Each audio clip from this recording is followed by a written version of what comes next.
আসসালামু আলাইকুম, সবাইকে শুভেচ্ছা জানাচ্ছি। মাসুম মাহবুব দেখছেন ওপেন দ্য ইউটিউব চ্যানেল এবং মাসুম মাহবুব ফেসবুক পেজ। পৃথিবীর যেই প্রান্ত দিক থেকে দেখছেন সবার জন্য শুভকামনা, ভালোবাসা। দর্শক, আজকের লাইভ সেশনে আমি আপনাদের ভারত এবং ইরান, আমেরিকা সহ কয়েকটি বিষয়ে কিছু ব্রেকিং খবর দিতে চাই। আশা করি পুরো ভিডিওতে আমাদের সঙ্গে থাকবেন। প্রথমে আমরা ইরান এবং আমেরিকা প্রসঙ্গে আপনাদের খবর দিতে চাই, তারপর চলে যাব ভারত প্রসঙ্গে। আপনারা দেখতে পাচ্ছেন সবাই তো, তাই? ওকে। এইমাত্র যে লেটেস্ট ব্রেকিং খবরটি পাওয়া গেছে সেটা হলো তেহরান, কুয়েত, ইরাক এবং জর্দান ও বাহরাইনে ব্যাপক অ্যাটাক করেছে। অর্থাৎ আমেরিকা ইরানে হামলার পর ইরান আবার পাল্টা জবাবটা কিছুক্ষণ আগে দিয়েছে। সেটা লাইভ আপডেট দিচ্ছে ইন্টারন্যাশনাল গণমাধ্যমগুলো। সেখানে বলা হচ্ছে যে কুয়েত এবং ইরাক সীমান্ত ক্রসিং, সেখানে ইরান ব্যাপক তাণ্ডব চালিয়েছে। জর্দান ও বাহরাইনে হামলা চালিয়েছে ব্যাপক আকারে। তাণ্ডব শব্দটা বললাম, কেউ মাইন্ড করবেন না। আবার বলা হচ্ছে টানা 12তম দিনে মার্কিন হামলার পর ইরান প্রতিশোধমূলক ক্ষেপণাস্ত্র ও ড্রোন হামলা চালিয়েছে জর্দান, বাহরাইন ও কুয়েতে, এবং সেই দেশগুলো এ ব্যাপারে দাবি করেছে যে হ্যাঁ, ইরানের হামলাগুলো হয়েছে। এই হামলার মধ্যে ইরাকের সাথে কুয়েতের আল আফদালি সীমান্ত ক্রসিংয়ে একটি হামলারও অন্তর্ভুক্ত রয়েছে।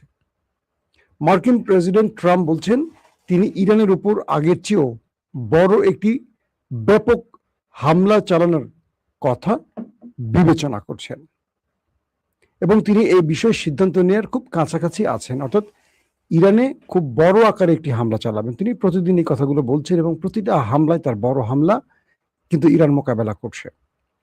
ম্যানিলায় আসিয়ান সম্মেলনের এক ফাঁকে মার্কিন পররাষ্ট্রমন্ত্রী মার্ক রুবিও বলেছেন একটি চুক্তির জন্য কাকুতি মিনতি করছে কে? ইরান। আর ইরান বলছে এগুলো সব ফেক, বরং তারাই চুক্তির জন্য বিভিন্ন দেশকে আমাদের কাছে পাঠাচ্ছে।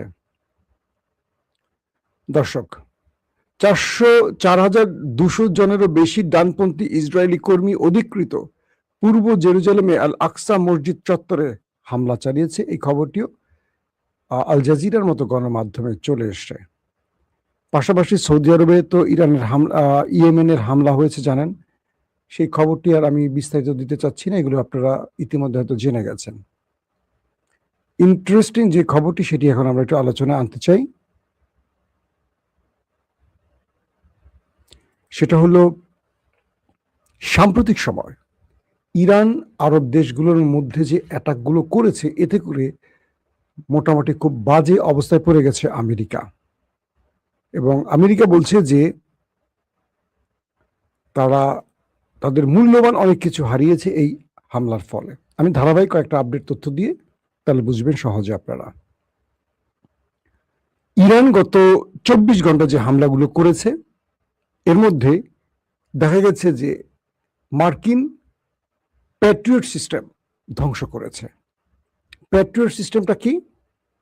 এটা ক্রুজ এবং লং ডিস্টেন্স মিসাইলকে ইন্টারসেপ্টের জন্য আমেরিকা ব্যবহার করছিল। এটাকে ধ্বংস করে ফেলেছে, যার ফলে আমেরিকা ইরানকে এখন বা ইরানের ক্রুজ মিসাইলগুলোকে সেইভাবে আর ইন্টারসেপ্ট করতে পারছে না। পাশাপাশি আমেরিকার সবচেয়ে পাওয়ারফুল প্রতিরক্ষা ব্যবস্থা সেই থার্ড সিস্টেমকেও ইরান ধ্বংস করে দিয়েছে, যার ফলে ব্যালিস্টিক মিসাইলকে ইন্টারসেপ্ট করে থাকে।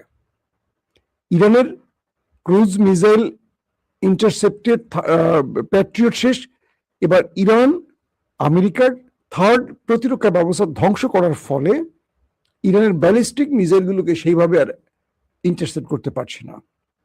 তারপরে সিরাম, আরেকটি প্রতিরক্ষা ব্যবস্থা, সেই সিরামকেও ধ্বংস করে দিয়েছে ইরান আমেরিকার। গেল সেটা। তারপর তাদের যে ড্রোন MQ-9 রিপার, সেই ড্রোনের যে হ্যাঙ্গার, সেখানে ইরান ব্যাপক অ্যাটাক চালানোর ফলে প্রচুর ড্রোন ক্ষতিগ্রস্ত হয়েছে, হ্যাঙ্গার ধ্বংস হয়েছে এবং এই ড্রোনগুলো সরিয়ে ফেলতে বাধ্য হয়েছে যেগুলো সুস্থ আছে। যেগুলো আহত হয় না ড্রোন, সেগুলোকে সরিয়ে ফেলছে, মানে আত্মগোপনে নিয়ে গেছে আমেরিকা। এখানেই থেমে নেই। তারপর তাদের যে রাডার সিস্টেম, এই রাডার সিস্টেমগুলোকে একটা একটা করে ধ্বংস করেছে। এখনো থামেনি। আল উদাইদ, কাতারের সবচেয়ে বড় ঘাঁটি, যেটা মার্কিন যুক্তরাষ্ট্রের, সেখানে সেনাদের আবাসস্থল, যেখানে সেনারা থাকে, সেই ভবনটাকে উড়িয়ে দিয়েছে অ্যাটাক করে ইরান। তার মানে কত সেনা মারা যেতে পারে কল্পনা করেন।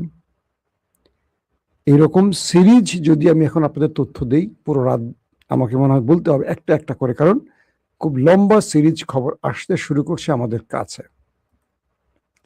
তো এই মুহূর্তে যে অবস্থাটি তৈরি হয়েছে, যে ইরান আমেরিকার মধ্যে এত বড় আক্রমণগুলো করেছে, যে আমেরিকার মধ্যপ্রাচ্যে থাকা ঘাঁটিগুলো একেবারে নড়বড়ে করে ফেলেছে। ট্রাম্প বুঝতে পারছেন যে ইরান তাকে ছাড় দিচ্ছে না কোনোভাবে, তাই তিনি ইরানকে নতুন করে হুমকি দিচ্ছেন। আবার তিনি ইরানকে বলছেন যে আমি খুব বড় হামলা করতে যাচ্ছি, তুমি ভয় পাও আমাকে, তুমি কেন আমাকে ভয় পাচ্ছ না? আমি তোমাকে হুমকি দিই, তুমি ভয় পাচ্ছ না, আমি ট্রাম্প, তুমি জানো না? এই পরিস্থিতির মধ্যে এখন আমরা যেটুকু খবর পেলাম, যে কিছুক্ষণ আগে ইরান আবার অ্যাটাক চালিয়েছে 3টি দেশকে টার্গেট করে, বাহরাইন, কুয়েত, জর্দান, এবং সেখানে সিরিজ হামলার ফলে এখনো আগুন জ্বলছে এই দেশগুলোতে। পাশাপাশি যেই বললাম যে কুয়েত এবং ইরাকের যে রেল ক্রসিং, সেখানেও ইরান হামলা করেছে, এবং এই হামলাগুলো এত বড় মাত্রায় ইরান করেছে যে আমেরিকার প্রতিরক্ষা ব্যবস্থা সেগুলো ইন্টারসেপ্ট করতে পারেনি। অসহায়ের মতো আমেরিকা শুধু চেয়ে চেয়ে দেখলো, আমি চেয়ে চেয়ে দেখলাম, তুমি চলে গেলে, এই টাইপের কিছু একটা ঘটছে। ট্রাম্প নতুন করে সৌদি আরবকে একটা ট্র্যাপে ফেলতে চাচ্ছে, যে তোমাকে আমি শান্তিপূর্ণ নিউক্লিয়ার প্রজেক্টে সব রকম সহযোগিতা করব, তুমি আব্রাহাম অ্যাকর্ডে চলে আসো। এটা আমি আজকে রাত কয়টা 8টার দিকে যে লাইভ, সেখানে আপনাদের ডিটেল বলছি। এটাকে নিয়ে আর আমি আলোচনা করতে চাই না, কারণ আমার হাতে আজকে অনেকগুলো খবর আছে। ট্রাম্পের ফাঁদে কি সৌদি আরব পাড়া দেবে কিনা, এটা নিয়ে পৃথিবী এখন টেনশনে আছে। কারণ সৌদি যদি শেষ পর্যন্ত ইসরায়েলের সাথে আব্রাহাম অ্যাকর্ডে যুক্ত হয়ে যায়, তাহলে সৌদি তার জীবনের সবচেয়ে বড় ভুলটা করতে যাচ্ছে। এটা আরবের বিভিন্ন গণমাধ্যম দাবি করছে, এবং ইরান সেক্ষেত্রে অনেক বড় অ্যাটাকে যাবে সৌদির বিরুদ্ধে, এটা মোটামুটি আমরা ধারণা করতে পারছি। দর্শক, আইআরজিসির কিছু স্টেটমেন্ট দিয়ে আমি আপনাদেরকে নিয়ে যাব। ভারতে রাত বেশি হয়ে গেলে আপনারা অনেক সময় লম্বা খবর দেখতে চান না। আমার কাছে যে আপডেটগুলো আছে আমি সংক্ষিপ্ত আকারে আপনাদের দেওয়ার কাজটা করছি আপাতত। আইআরজিসির আজকে যে স্টেটমেন্ট, তারা বলছে যে আমাদের অভিযানের 46তম বিবৃতিতে, মানে আজকে তারা একটা 46তম একটা বিবৃতি, প্রতিটা বিবৃতিকে একটা কাউন্ট করা হয় যে কততম বিবৃতি।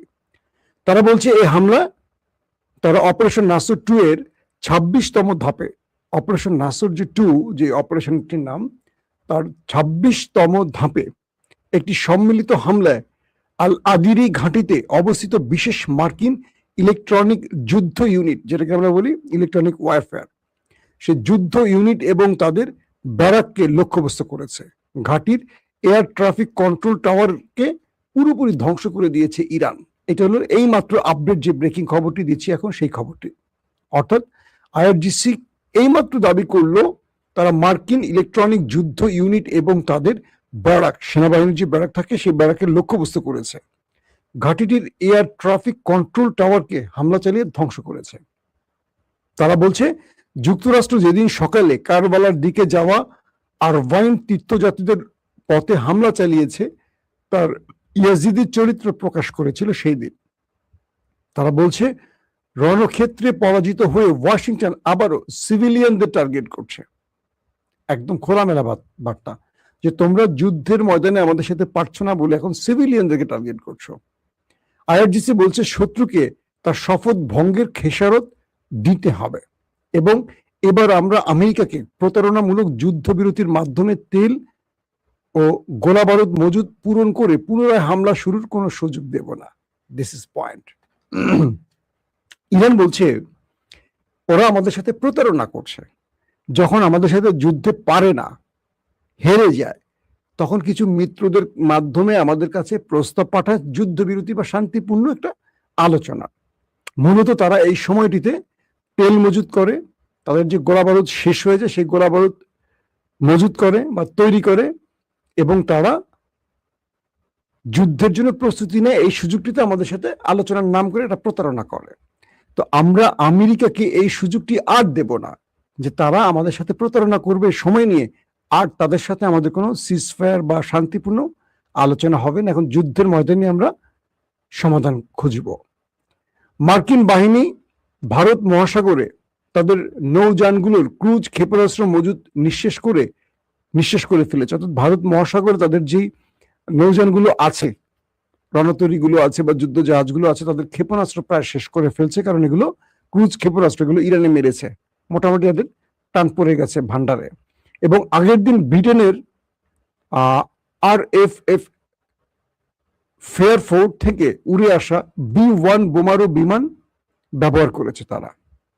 মানে এটার জন্য কিন্তু আজকে যুক্তরাষ্ট্রের কঠোর সমালোচনা করে হুঁশিয়ারি দিয়েছে ইরান। বলছে যুক্তরাজ্য, তোমরা যদি নেক্সট টাইম আমেরিকাকে এইভাবে আর কোনো সহযোগিতা করো, আমাদের লক্ষ্যবস্তুতে পরিণত হবে। একদম মানে ব্রিটেনকে হুমকি দিয়েছে ইরান। তারা কি বলছে, আগের দিন ব্রিটেনের RF ফেয়ারফোর্ট থেকে উড়ে আসা B-1 বোমারু বিমান ব্যবহার শুরু করেছে আমেরিকা, এটা ব্রিটেন থেকে। IRGC বলছে পররাষ্ট্র মন্ত্রণালয়ের কর্মকর্তারা যেমনটা বলেছেন, ইরানের মাটিতে আগ্রাসনের জন্য ব্যবহৃত যে কোনো ঘাঁটি আমাদের বৈধ লক্ষ্যবস্তু। অর্থাৎ আরবকে যেভাবে বৈধ লক্ষ্যবস্তু বানিয়েছে ইরান, এবার ব্রিটেনকে, ইংল্যান্ডকে বা যুক্তরাজ্যকে তাদের বৈধ লক্ষ্যবস্তু বানাবে যদি নেক্সট টাইম ব্রিটেন আমেরিকাকে কোনো ঘাঁটি ব্যবহারের অনুমতি দিয়ে থাকে। একদম সরাসরি ব্রিটেনকে হুঁশিয়ারি দিয়েছে। IRGC ব্রিটিশ রাজতন্ত্রকে তাদের অপকর্মের দায় আরো না বাড়ানোর জন্য সতর্ক করেছে। ব্রিটিশকে বলছে, তোমাদের অপকর্মের দায় আর বাড়িও না। এবং গণহত্যা, স্বৈরাচারী শাসন চাপিয়ে দেয়া এবং ফিলিস্তিন দখল সংগঠিত করা ও ইসরায়েলের শাসন ব্যবস্থার প্রতিষ্ঠার মতো বিপর্যয় সৃষ্টির ইতিহাসের উদ্ধৃতি দিয়েছে। এই ব্রিটেনই কিন্তু ফিলিস্তিন দখল করে ইসরায়েল নামক একটি রাষ্ট্র তৈরি করে দিয়েছে। দর্শক, আর শেষ যে খবরটি দিব এই কি বলে আপনার আমেরিকা ইরানে, তারপর চলে যাও ভারত প্রসঙ্গে। সেটি হলো, ইতিমধ্যে বিভিন্ন জায়গায় মানে যুক্তরাষ্ট্র ইরানে একটা বড় অ্যাটাক করতে পারে এই হিসেবে ব্রিটেন এবং ফ্রান্স তাদের সকল দূতাবাসের কর্মকর্তাদের দেশ ছেড়ে চলে যেতে বলেছে। এবং আরো কয়েকটি দেশ তারা তাদের এম্বাসি বন্ধ করে ইরান ছেড়ে দেওয়ার ঘোষণা দিয়েছে। তার মানে ইরান একটা বড় হামলা করতে যাচ্ছে যুক্তরাষ্ট্র, এটা ক্লিয়ার। কারণ বিদেশি দূতাবাসের লোকেরা তারা দ্রুত ইরান ছেড়ে চলে যেতে পারে। ইরান বলছে, এবার যদি আমাদের কোনো সিভিলিয়ান স্ট্রাকচারে অ্যাটাক আসে, আমরা মধ্যপ্রাচ্যের আর কোনো কিছু অবশিষ্ট রাখবো না। আরবদের হুঁশিয়ারি করে বলছে যে তোমাদেরকে এবার আমরা যে শিক্ষাটা দেব, এরপর তোমরা কখনো আমেরিকাকে আর ঘাঁটি দিবে না। ইতিমধ্যে কাতারের আল উদাইদ ঘাঁটি থেকে মার্কিন সেনারা সরতে শুরু করছে, তাদের জিনিসপত্র সব সরে যাচ্ছে। শুধু এক কাতার নয়, আরো কয়েকটি। জর্দানও বলছে তাদেরকে, আমেরিকানদেরকে, তোমরা সরে যাও, তোমাদের ঘাঁটি বন্ধ করে তোমরা চলে যাও, কারণ তোমাদের জন্য আমরা মার খাচ্ছি। ইরান যে টার্গেটে নেমেছে সেই টার্গেট মোটামুটি ফুলফিল হচ্ছে, কারণ কাতারের ঘাঁটি আল উদাইদ সবচেয়ে বড় ঘাঁটি, এটা বন্ধের পথে। এখান থেকে আমেরিকানরা চলে যাচ্ছে। জর্দান একই ভাষায় কথা বলছে। কুয়েতও সেদিকে যাবে কিছুক্ষণের মধ্যে, বোঝা যাচ্ছে, কারণ মায়ের আরো শক্তভাবে শুরু হয়ে গেছে। দর্শক, আমি এখন সরাসরি ভারতে নিয়ে যেয়ে আপনাদেরকে ভারতের কিছু খবর দেওয়ার চেষ্টা করি। ভারতে ব্যাপক আকার ধারণ করেছে আন্দোলন, এবং নরেন্দ্র মোদী ব্যাপক চেষ্টা করছে, কাজ হচ্ছে না। তিনি ককরোচদের যে দলটি, তাদের সাথে বৈঠকের আহ্বান করেছে, তাদেরকে ডেকেছে। তারা বলছে যে না, আমরা প্রধানমন্ত্রীর সাথে কোনো গোপন বা তার কার্যালয়ে বসবো না। আমরা যদি বসি, আমাদের এই কি জানি যন্তর মন্তর ময়দানে, শাহবাগ মঞ্চ বাংলাদেশের, আর ওদের যন্তর মন্তর, এখানে আসতে হবে প্রধানমন্ত্রী নরেন্দ্র মোদীকে। এটাই রাজনীতি। বাংলাদেশের জুলাইকে ফলো করে পুরো ভারত এখন কাঁপছে, এবং পাকিস্তান ভয় পাচ্ছে যে পাকিস্তানে এরকম কিছু হয় কিনা ইমরান খানের মুক্তির দাবিতে। তো এখন নতুন করে আরেকটি রিউমার ছড়িয়েছে। সেটা কি, ভারতের জি নিউজ একটি সংবাদ প্রচার করেছে যে বাংলাদেশের জামাত ইসলাম তারা ভারতের আন্দোলনকারীদেরকে চিঠি দিয়ে সমর্থন জানিয়েছে, এবং এটা নিয়ে ভারতের বড় বড় গণমাধ্যম আজকে বেশ হইচই শুরু করে দিয়েছে যে বাংলাদেশের জামাত ইসলাম একটি দেশের সংগঠন হয়ে আরেকটি দেশের আন্দোলনকে সমর্থন দিয়ে চিঠি লিখলো কি করে।